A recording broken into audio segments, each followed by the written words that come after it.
जय श्री हरि, जय श्री राम, हर हर महादेव। माघ मास की अमावस्या तिथि को मौनी अमावस्या कहा जाता है। इस अमावस्या का विशेष महत्व माना गया है। इस बार मौनी अमावस्या 11 फरवरी को पड़ रही है। इस दिन मौन रहकर स्नान और दान करने का विशेष महात्म्य माना गया है। माघ की अमावस्या को मौनी अमावस्या कहने के पीछे का कारण माना जाता है कि इस दिन मनु ऋषि का जन्म हुआ था और मनु शब्द से ही मौनी की उत्पत्ति हुई है। इस दिन भारी संख्या में भक्त पवित्र नदी में स्नान करने के लिए जुटते हैं। इस दिन पवित्र नदियों में स्नान कर भगवान विष्णु और भगवान शिव जी की पूजा की जाती है। तो चलिए जानते हैं कि कब है मौनी अमावस्या। मौनी अमावस्या पूजा विधि, मंत्र, महत्व और इस दिन क्यों रखा जाता है मौन व्रत। इस दिन मौन रहने का क्या है महत्व और अमावस्या के नियम। उससे पहले अगर आप हमारे चैनल पर नए हैं और अभी तक आपने सब्सक्राइब नहीं किया है तो चैनल को सब्सक्राइब जरूर करें और बेल आइकॉन पर क्लिक करें ताकि आपको हमारे आने वाले हर वीडियो की अपडेट मिलती रहे। माघ महीने की अमावस्या को मौनी अमावस्या कहा जाता है। इस दिन पवित्र नदियों में स्नान कर भगवान विष्णु और भगवान शिव जी की पूजा की जाती है। इस बार मौनी अमावस्या 11 फरवरी को है। इस मास को कार्तिक मास के जैसे ही पुण्य महीना माना गया है। इसी वजह से गंगा किनारे लाखों श्रद्धालु डुबकी लगाते हैं। मौनी अमावस्या के दिन मौन व्रत धारण करने का विशेष महत्व माना गया है। इस बारे में शास्त्रों में कहा गया है कि होंठों से जाप करने से कई गुना अधिक पुण्य मौन रहकर हरि का जाप करने से मिलता है। मौनी अमावस्या पर पूरे दिन मौन धारण करने का महत्व माना जाता है, परंतु दान स्नान से सवा घंटे पहले भी यदि मौन रख लिया जाए तो 16 गुना अधिक दान का फल प्राप्त होता है। माना जाता है कि इस दिन मौन व्रत करने से मुनिपद की प्राप्ति होती है। धार्मिक मान्यता के अनुसार यदि कोई व्यक्ति इस दिन पूरे नियमों के साथ मौन रहकर दान और स्नान करता है तो उसके जन्मों के पाप नष्ट हो जाते हैं। मौनी अमावस्या 2021 का शुभ मुहूर्त। साल 2021 में मौनी अमावस्या 11 फरवरी बृहस्पतिवार को है। मौनी अमावस्या आरंभ 10 फरवरी 2021 को रात 1:10 से। मौनी अमावस्या समाप्त 11 फरवरी 2021 को रात 12:27 पर। मौनी अमावस्या का महत्व। माघ माह की अमावस्या में गंगा स्नान का बहुत महत्व है।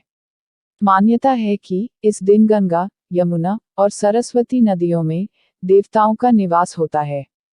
इसलिए इस दिन प्रयागराज में मौजूद त्रिवेणी संगम में स्नान का महत्व बहुत बढ़ जाता है।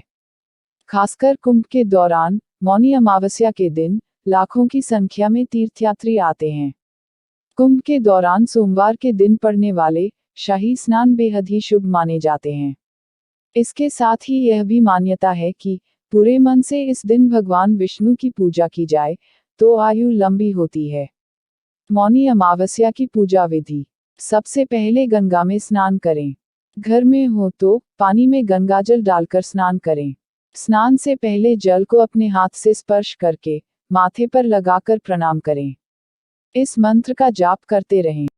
स्नान मंत्र। गंगे च यमुने चैव गोदावरी सरस्वती नर्मदे सिंधु कावेरी जलस्मिन् सन्निधिं कुरु।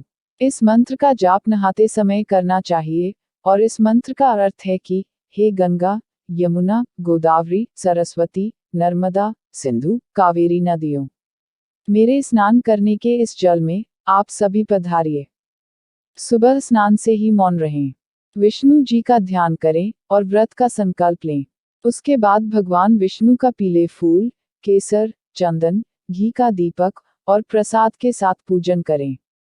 विष्णु 40 या विष्णु सहस्रनाम का पाठ करें और फिर किसी ब्राह्मण को दान दक्षिणा दें। शाम को मंदिर में दीप दान करके आरती जरूर करें और फिर श्रीहरि विष्णु को मीठे पकवान का भोग लगाएं। तुलसी की 108 बार परिक्रमा करें। जल में काले तिल डालकर भगवान सूर्य नारायण को अर्घ्य दें। इसके बाद मौन रहकर ही मंत्र जाप करें। गरीब व भूखे व्यक्ति को भोजन जरूर कराएं। वस्त्र, अनाज, आंवला, तिल, पलंग, कंबल, घी और गौशाला में गाय के लिए भोजन दान करें। मौनी अमावस्या पर पितरों का तर्पण करने से उन्हें मोक्ष मिलता है। पूजा के बाद अपने सामर्थ्य के अनुसार अन्न, वस्त्र आदि अन्य वस्तुओं का दान करें। अगले दिन गाय को मीठी रोटी या हरा चारा खिलाकर व्रत खोलें। मौनी अमावस्या के दिन क्यों रहा जाता है मौन? मान्यता है कि मन को शांत रखने के लिए माघ महीने की इस अमावस्या के दिन मौन रहा जाता है। ठीक उसी प्रकार जैसे लोग भगवान को शांत रहकर याद करते हैं, ऐसा करने से मन शांत रहता है और बुरे ख्याल दूर रहते हैं। अगर कोई व्यक्ति शांत ना रह पाए तो इस दिन किसी को बुरा भला ना बोले। बोलिए लक्ष्मी नारायण भगवान की जय हो। मौनी अमावस्या व्रत कथा। एक प्रचलित पौराणिक कथा के अनुसार कांचीपुरी में एक ब्राह्मण अपनी पत्नी धनवती और 7 पुत्रों और एक पुत्री के साथ रहता था। पुत्री का नाम गुणवती था। ब्राह्मण ने अपने सभी पुत्रों की शादी के बाद अपनी पुत्री का वर ढूंढना चाहा। ब्राह्मण ने पुत्री की कुंडली पंडित जी को दिखाई। कुंडली देख पंडित जी बोले कि पुत्री के जीवन में वैधव्य दोष है, यानी वो विधवा हो जाएगी। पंडित जी ने इस दोष के निवारण के लिए एक उपाय बताया। उन्होंने बताया कि कन्या अगर सोमा धोबिन का पूजन करेगी तो यह दोष दूर हो जाएगा। गुणवती को सोमा को अपनी सेवा से खुश करना होगा। ये उपाय जानकर ब्राह्मण ने अपने छोटे पुत्र और पुत्री को सोमा को लेने भेजा। सोमा सागर पार सिंगल द्वीप पर रहती थी। छोटा पुत्र सागर पार करने की चिंता में एक पेड़ की छाया के नीचे बैठ गया। उस पेड़ पर गिद्ध का परिवार रहता था। शाम होते ही गिद्ध के बच्चों की मां अपने घोंसले में वापस आई तो उसे पता चला कि उसके गिद्ध बच्चों ने भोजन नहीं किया। गिद्ध के बच्चे अपनी मां से बोले कि पेड़ के नीचे 2 प्राणी सुबह से भूखे प्यासे बैठे हैं। जब तक वो कुछ नहीं खा लेते तब तक हम भी कुछ नहीं खाएंगे। ये बात सुन गिद्धों की मां उन 2 प्राणियों के पास गई और बोली, मैं आपकी इच्छा को जान गई हूँ। मैं आपको सुबह सागर पार करा दूंगी, लेकिन उससे पहले कुछ खा लीजिए, मैं आपके लिए भोजन लाती हूँ। दोनों भाई बहन को अगले दिन सुबह गिद्ध ने सागर पार कराया। दोनों सोमा के घर पहुंचे और बिना कुछ बताए उसकी सेवा करने लगे, उसका घर लीपने लगे। सोमा ने एक दिन अपनी बहुओं से पूछा कि हमारे घर को रोजाना सुबह कौन लीपता है?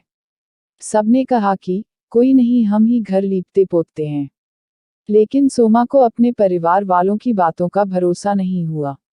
एक रात इस रहस्य को जानने के लिए सोमा सुबह तक जागी और उसने पता लगा लिया कि ये भाई बहन उसके घर को लीपते हैं।